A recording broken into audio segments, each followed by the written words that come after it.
Walking past my dad's car in the garage, I spotted something that made my brain screech to a halt. A sparkly pink backpack with Daisy embroidered on it, sitting on the back seat like it belonged there. Which was weird, because my dad didn't have grandkids. Hell, I wasn't even married. So unless he'd started a side hustle as an elementary school Uber driver, something was very, very wrong. But I shrugged it off. Probably belonged to a coworker's kid or something equally boring, and headed into his home office to grab some documents he'd asked me to pick up. I did what I always do. Barged in without knocking, because boundaries are for people who have something to hide. Turns out, my dad had a lot to hide.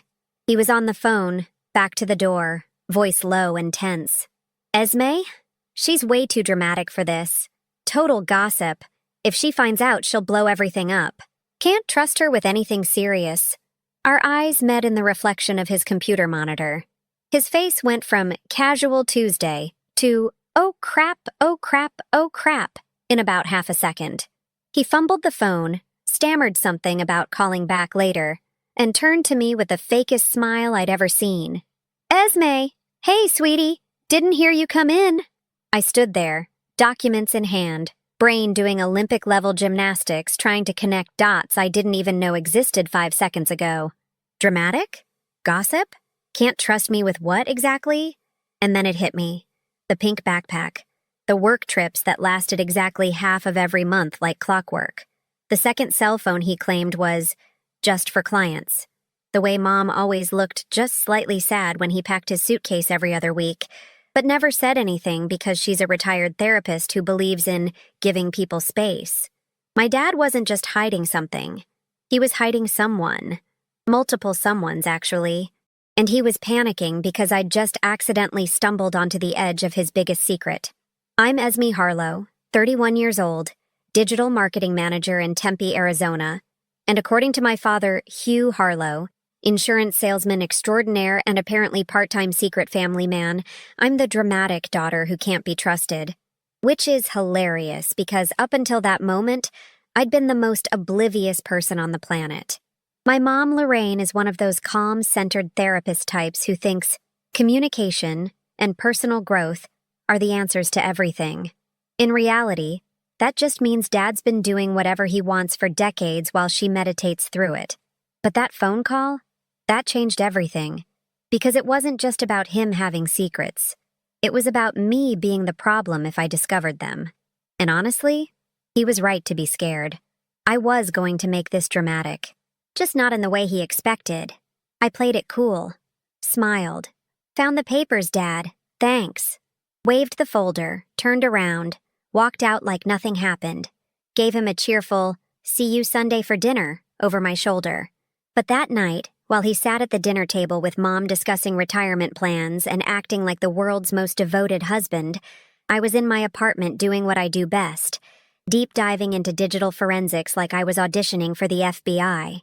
Remember that iPad he donated to me 6 months ago because he'd upgraded? The one he definitely forgot to factory reset properly? Amateurs, I swear. I pulled up every deleted photo, every cached location, every backed up message that man thought was gone forever.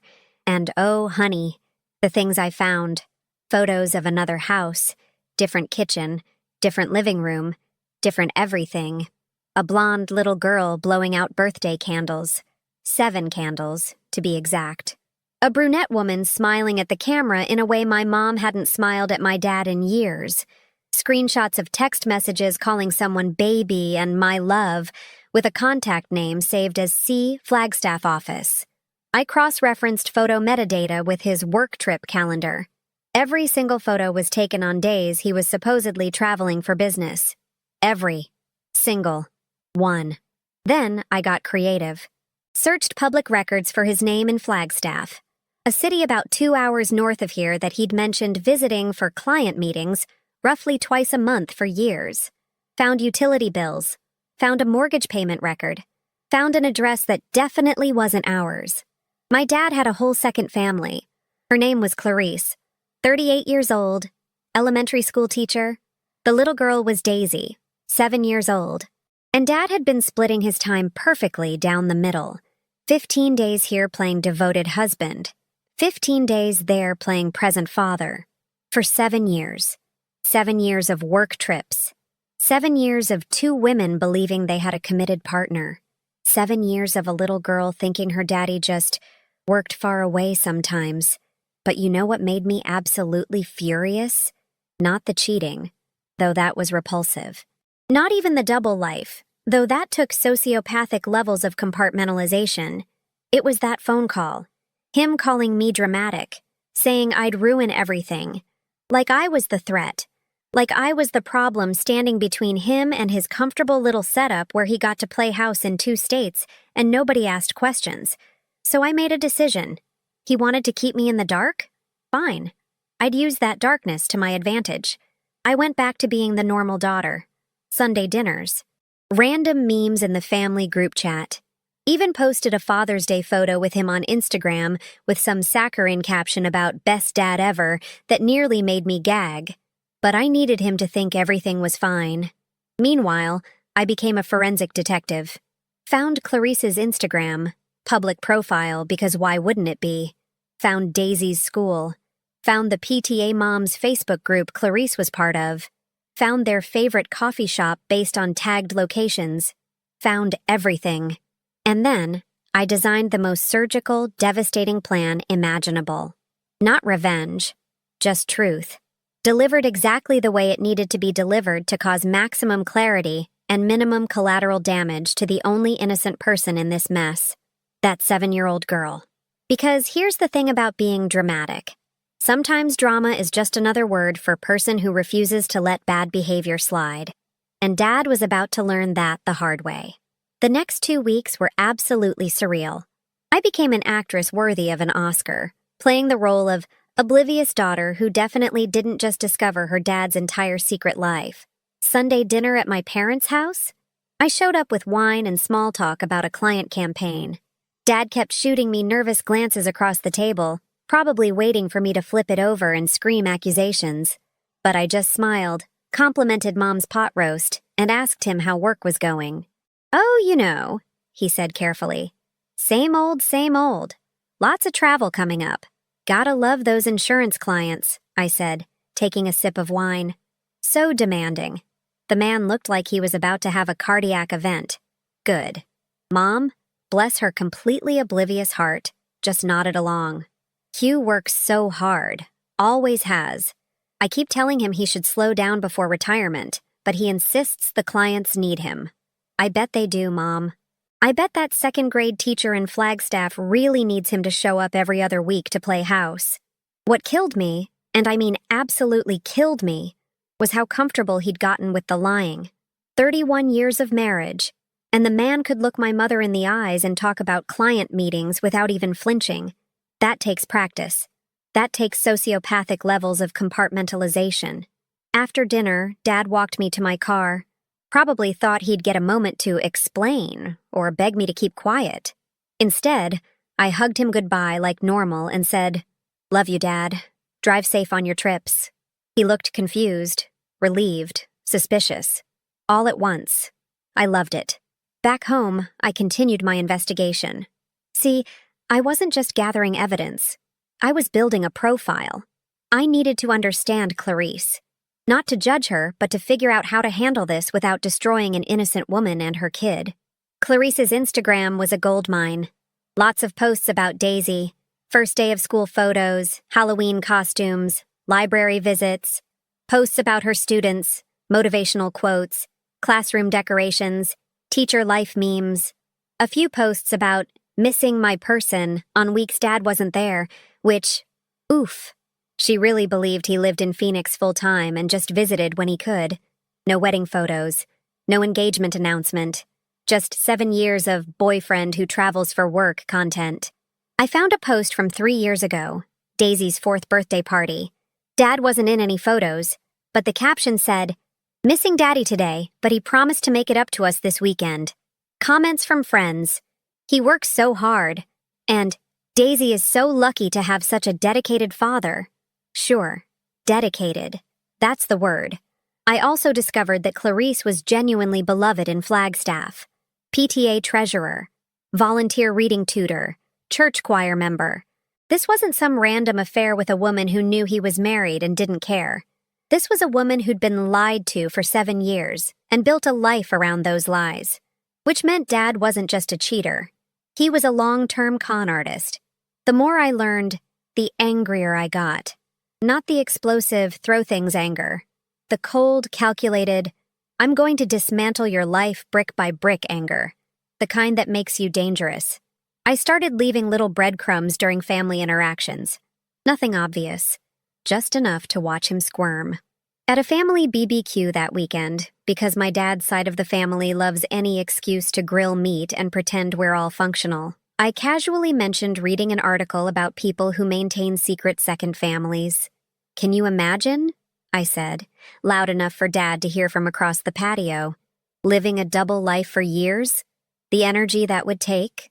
The scheduling? The lying? Honestly, I'd be impressed if it wasn't so disgusting. Dad's burger flipping got real aggressive real fast. My uncle laughed. Who has time for that? I can barely manage one family. Right? I continued, catching Dad's eye. You'd have to be a special kind of person. A special kind of selfish. Dad excused himself to grab more propane. Spoiler alert, the tank was full. Mom just sighed. Esme, you're so dramatic sometimes. There it was. That word. Dramatic. The same word he'd used on the phone. The word that apparently meant person who might notice when something's wrong and actually do something about it. I smiled at her. You know me, Mom. Always making a scene. Later that night, I finalized my plan. No more playing around. No more waiting. It was time. I created a fake email address under the name Jennifer Mitchell Residential Property Solutions and sent Clarice a professional-looking message about needing to verify ownership documents for her house. Said there was a discrepancy in county records, and I needed to meet with both her and Hugh to resolve it. Mentioned it was time-sensitive and regarding potential legal complications. She responded within 2 hours. Sweet, trusting Clarice. Agreed to meet that Saturday morning, a Saturday when Dad would be in Flagstaff, not Tempe. I confirmed the appointment and spent the next 3 days crafting exactly what I'd say. This wasn't about revenge. Not really. It was about giving Clarice the information she deserved to have so she could make informed decisions about her own life. And maybe, just maybe, watching my dad's carefully constructed house of cards collapse in real time. Friday night, Dad called to let Mom know he'd be gone through the weekend. Big client meeting in Tucson, he said. Tucson, not Flagstaff. Not even the right lie anymore. He was getting sloppy. Mom told him to drive safely and hung up, completely unconcerned. Meanwhile, I was sitting on my couch, scrolling through Google Maps directions from Tempe to Flagstaff, mentally rehearsing what I'd say when I showed up at Clarice's door in less than 24 hours. I thought about texting Dad. Something cryptic like, have a great weekend with a smiley face, just to freak him out. But I didn't. Because the beautiful thing about what I was about to do, he wouldn't see it coming. He'd think he was safe in Flagstaff, playing happy family, completely unaware that his dramatic, gossipy daughter was about to burn his entire world down. Not with rage, not with screaming, not with public humiliation, just with truth, delivered calmly, professionally, devastatingly. Saturday morning, I woke up at 6, got dressed in business casual, because if you're going to detonate someone's life, you might as well look professional, and started the 2-hour drive to Flagstaff. The whole way there, I practiced staying calm, practiced my concerned professional voice, practiced not letting my anger show, because this wasn't about me. By the time I pulled up to the address I'd found in the property records, a cute suburban house with a pink bike in the driveway and a welcome mat that said, Home Sweet Home, I was ready. I sat in my car for exactly 3 minutes, took a deep breath, checked my reflection. Then I walked up to the door and rang the bell. Time to meet the other family. Clarice opened the door with a warm smile, the kind that made my stomach twist because I knew I was about to destroy her entire morning. Maybe her entire year. Hi, you must be Jennifer from the property company? That's me, I said, keeping my voice professional. Thanks so much for making time on a Saturday. She welcomed me inside. The house smelled like cinnamon and coffee. Daisy was at the kitchen table with colored pencils, drawing what looked like a unicorn. She glanced up, gave me a shy wave, then went back to her artwork. Normal. Everything looked so painfully, devastatingly normal. Clarice offered coffee. I declined. Needed to keep this quick and surgical. So, she said, sitting across from me on a floral couch that looked straight out of a Pottery Barn catalog. What's this about ownership documents? Hugh handles all that stuff, but he's at the store right now. Should be back in 20 minutes or so. My heart rate spiked.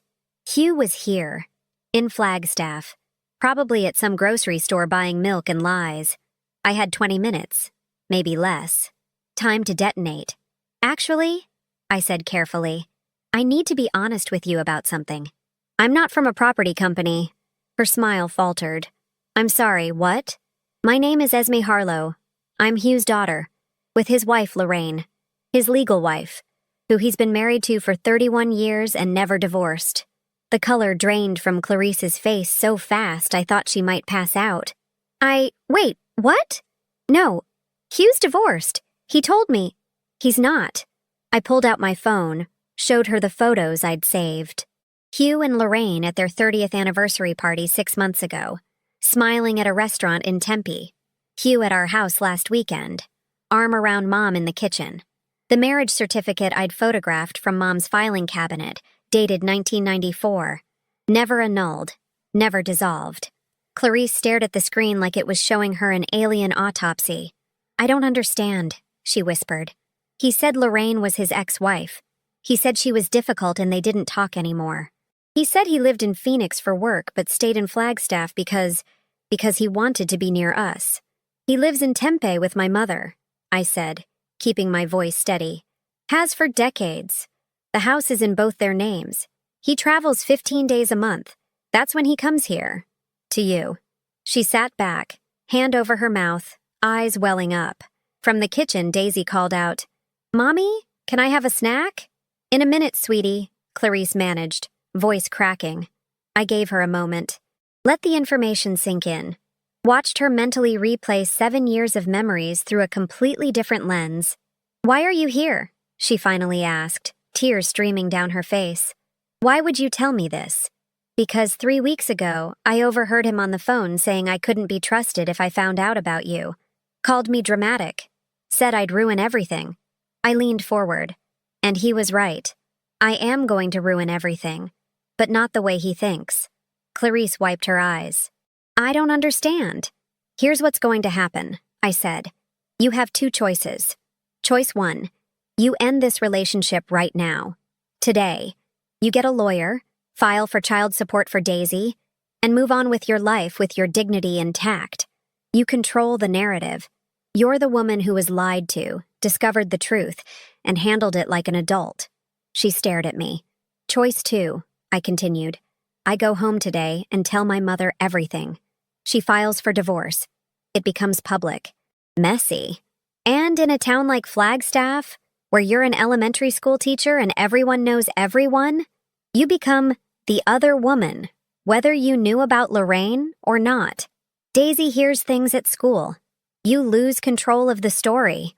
That's not fair, Clarice whispered. You're absolutely right. None of this is fair. You didn't do anything wrong.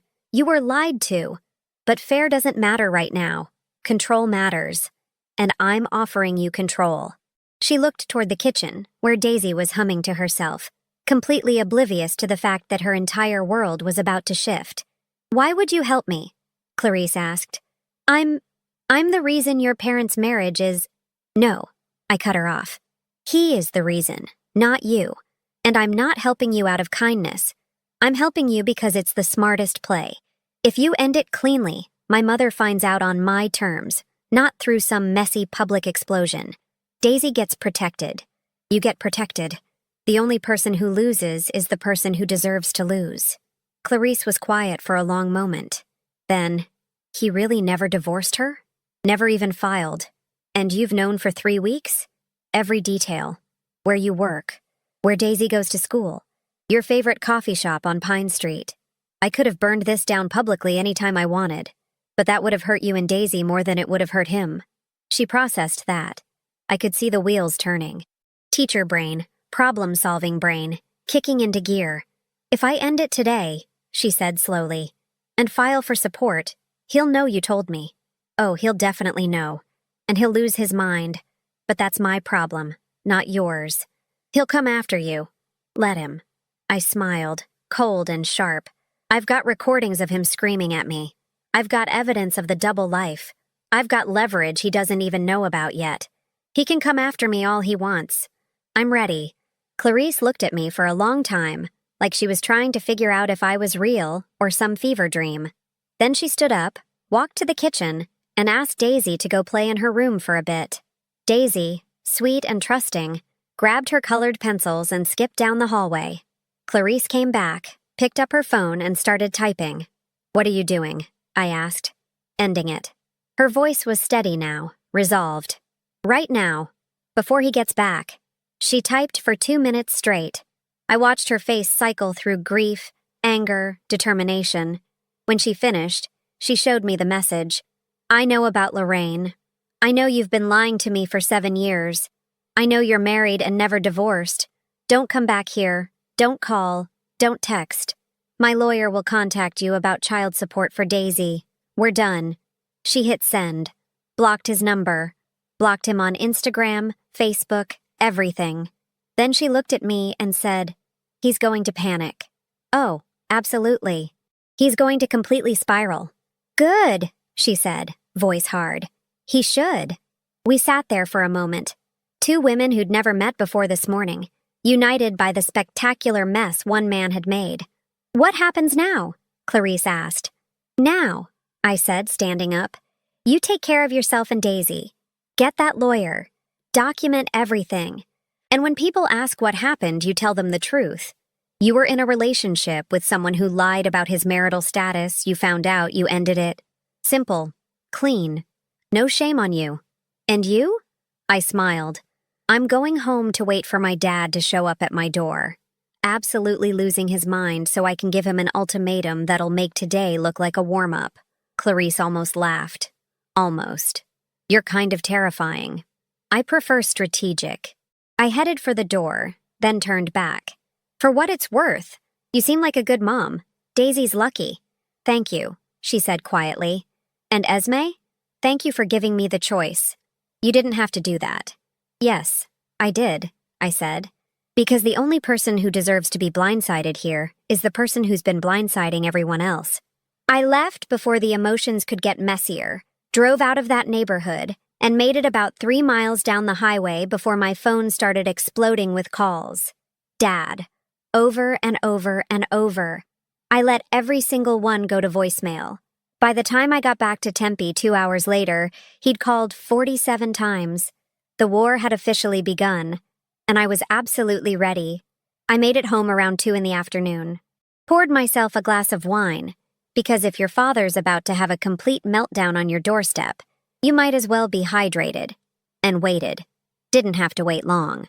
At 2:45, someone started pounding on my apartment door like the building was on fire. I checked the peephole. Yep, Dad. Looking absolutely unhinged. Hair messy, shirt untucked, face red, eyes wild. I took a long sip of wine, set down the glass, and opened the door. "You," he started, voice at maximum volume. "Keep it down or my neighbors will call the cops," I said calmly, stepping aside. "Come in if you want to talk like an adult." He stormed inside, whirled around. "What did you do?" "Me? I had a lovely Saturday morning drive. Visited Flagstaff. Nice town. Very charming. Met some interesting people." His face went from red to purple. "You had no right." "To what? Tell the truth?" "Funny. I thought that's what you'd been avoiding for 7 years. Clarice won't answer my calls. She blocked me. He stopped, like saying it out loud made it too real. "She knows everything." "Yes, she does. And before you waste time denying it, you should know I have photos, messages, property records, and a recorded copy of the phone call where you called me too dramatic to trust with your secrets." I picked my wine back up. "So let's skip the part where you lie and get to the part where you beg." He stared at me like I'd grown a second head. "You don't understand what you've done. he said, voice shaking. I have a daughter. Daisy needs a father who doesn't lie to her mother for her entire life. Daisy needs child support, which Clarice is filing for. Daisy needs stability, which she'll get once her mom stops being strung along by someone who treats her like a part-time hobby. You destroyed my family. I laughed. Actually laughed. Your family? Which one, Dad? The one in Tempe you've been lying to for 31 years? Or the one in Flagstaff you've been lying to for 7? He opened his mouth, closed it, opened it again like a fish drowning in air. Here's what's going to happen, I continued, setting down the wine glass and crossing my arms. You have 24 hours to tell Mom everything, the whole truth. Clarice, Daisy, the double life, all of it. You sit her down and you confess. I can't, she'll divorce you. Yes, she will. And she should. But if you tell her, with honesty for once in your miserable life, she gets to process it with whatever dignity is left. If I tell her, and I will, if you don't, it'll be worse. Because I'll make sure she knows you only confessed because you got caught, not because you felt guilty. Esme, please. 24 hours, I repeated. And just so we're clear, I'll know if you try to spin this or minimize it. I'll know if you blame Clarice. I'll know if you make yourself the victim. Because I have evidence of everything. And if I don't like how you handle this, I will send it to every single person in your contact list. Your boss, your clients, your brother, Mom's book club, everyone. He looked like he might actually cry. Good. Why are you doing this? He whispered. Because you called me dramatic, I said simply. And you were right. I am dramatic. But I'm also the only person in this situation who actually cares about minimizing damage to innocent people. Clarice didn't deserve what you did. Daisy didn't deserve it.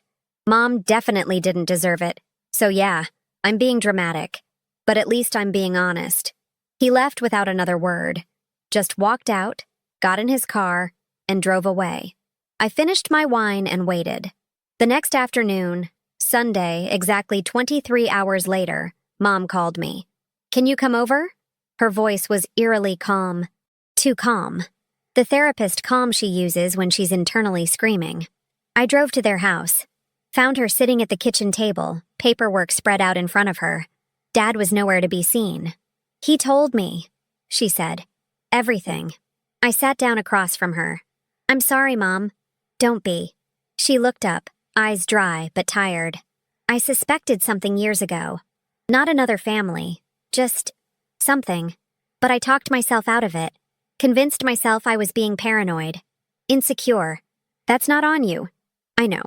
She tapped the papers. These are divorce filings. I'm meeting with a lawyer tomorrow morning. I want the house, half his retirement, and I want him out by the end of the week. I blinked. Wow. Okay. Yes. Good. 31 years, she said quietly. 31 years I gave him. And he just split himself in half and gave pieces to someone else. Mom, but you know what the worst part is? She looked at me with something like wonder. He told me you found out, that you confronted him, that you gave him a choice to tell me himself or you would. She reached across the table, squeezed my hand.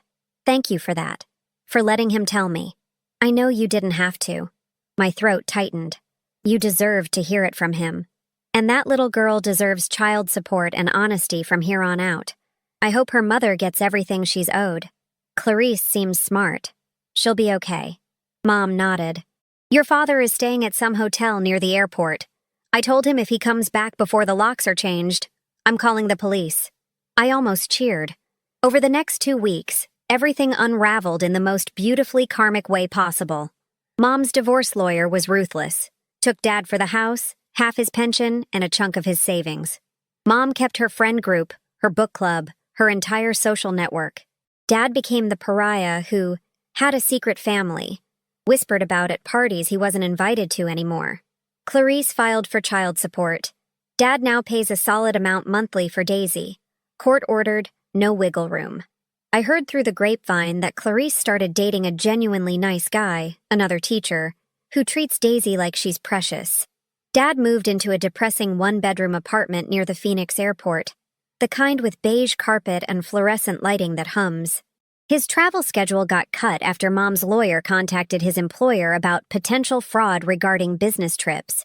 Turns out using company travel reimbursement to visit your secret second family is frowned upon. Who knew?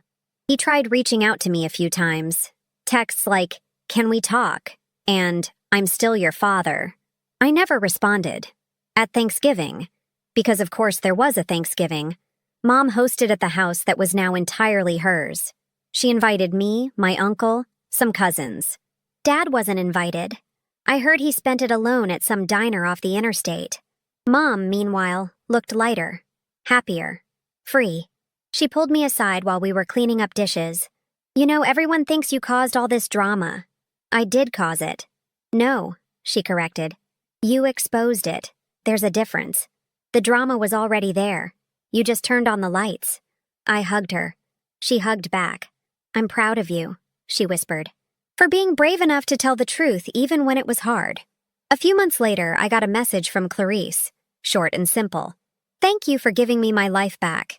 Daisy and I are doing great. Hope you and your mom are too." I sent back, "Glad to hear it. Take care." And that was it. Dad became a cautionary tale. The guy who thought he could have it all and lost everything instead. The man who underestimated his dramatic daughter and paid the price. Me? I learned that sometimes the most powerful thing you can do isn't scream or rage or burn everything down publicly. Sometimes it's just strategically lighting a single match and letting karma handle the rest. It's been a year now since I walked into my dad's office and overheard that phone call. A year since I discovered the pink backpack, the secret family, the entire double life that had been humming along quietly in the background of my existence. People ask me sometimes if I regret how I handled it, if I wish I'd done things differently, if I feel guilty.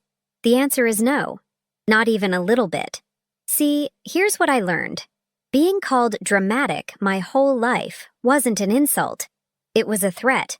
It was my dad's way of preemptively discrediting me in case I ever noticed something was wrong. Call someone dramatic enough times, and suddenly nobody believes them when they point out actual problems. It's gaslighting with a smile. But the thing about dramatic people? We pay attention. We notice details. We connect dots. And when we finally act, we make sure it counts. Mom is thriving now. Genuinely thriving. She sold the house, too many memories, she said, and bought a smaller condo in Scottsdale with her divorce settlement money. Started a pottery class, joined a hiking group, went on a trip to Ireland with her book club friends. She looks 10 years younger than she did a year ago, and I'm not exaggerating. Turns out decades of low-key anxiety about your husband's work trips really ages a person. She still talks to me about Dad sometimes. Not with anger anymore. Just sort of bemused disbelief that she spent 3 decades with someone who was literally living 2 separate lives. "I keep thinking about all those times he called from business dinners," she told me last month. And he was probably just at Clarice's kitchen table helping Daisy with homework. "Probably," I agreed. "What a waste," she said. Not with bitterness. Just fact. Clarice is doing well too. We don't talk regularly. That would be weird. But she sends me a message every few months with updates. Daisy's in 3rd grade now, doing great. Clarice married the teacher boyfriend last spring. Daisy calls him Dad sometimes, which apparently made Hugh lose his mind when he found out during a child support hearing. Clarice said the judge told him that's what happens when you abandon your credibility as a parent. Poetic justice tastes delicious, by the way. As for Dad, last I heard, he's still in that depressing apartment. Still working, though his hours got cut and his reputation never quite recovered after word spread about the family situation. He tried showing up at Mom's new place once. She didn't answer the door. He tried showing up at mine twice. I threatened to file a restraining order. He sends me birthday texts now. Just, "Happy birthday," with no elaboration. I don't respond. Not out of cruelty, but because there's genuinely nothing left to say. He made his choices for 7 years straight. I made mine for 1 afternoon. We're even, except we're not. Because his choices destroyed lives and mine gave people truth they deserved. The family still talks about it, of course. My uncle, the one from the BBQ, pulls me aside at every gathering to say how proud he is that I stood up for what's right, which feels slightly patronizing, but whatever. Some of Mom's friends treat me like I'm some kind of vigilante hero. I'm not. I'm just someone who got mad and refused to let that anger turn into passive acceptance. Here's the thing nobody tells you about exposing someone's lies. It doesn't feel triumphant in the moment. It feels necessary, clinical, like setting a broken bone. It's going to hurt, but leaving it crooked hurts worse in the long run. Would Clarice have eventually figured it out on her own? Maybe. Would Mom have lived out the rest of her life in blissful ignorance? Possibly. Would Daisy have grown up thinking half-time dads are normal? Probably. But I didn't want maybe and possibly and probably. I wanted truth. Messy, uncomfortable, life-altering truth. And yeah, I made that decision for other people. Some might call that controlling. I call it strategic compassion. Because the alternative, letting it continue, wasn't compassion at all. It was cowardice disguised as kindness. I think about that phone call sometimes. The one where Dad said I couldn't be trusted. That I was too dramatic. That I'd ruin everything if I found out. He was right about one thing. I absolutely ruined everything. His everything, specifically. The comfortable double life. The ability to be two different versions of himself depending on which city he woke up in. The luxury of never facing consequences. But I didn't ruin Clarice's everything. Or Daisy's. Or Mom's. I just rearranged it. Forced them into a new shape that wasn't built on lies. So if that makes me dramatic, fine. I'll own it. Because dramatic people get things done. Dramatic people refuse to accept, this is just how things are when things are objectively terrible. Dramatic people light matches when everyone else is content to sit in the dark. My dad wanted me to stay quiet, stay obedient, stay in my lane. Instead, I stayed true. To myself. To the people who deserved better. To the idea that some secrets aren't worth keeping just because exposing them is inconvenient. And honestly, I'd do it all again. Exactly the same way. With the same wine glass, the same cold delivery, the same strategic dismantling of a 7-year con. Because some people deserve to be exposed, and some daughters deserve to be exactly as dramatic as the situation requires. Turns out I was both.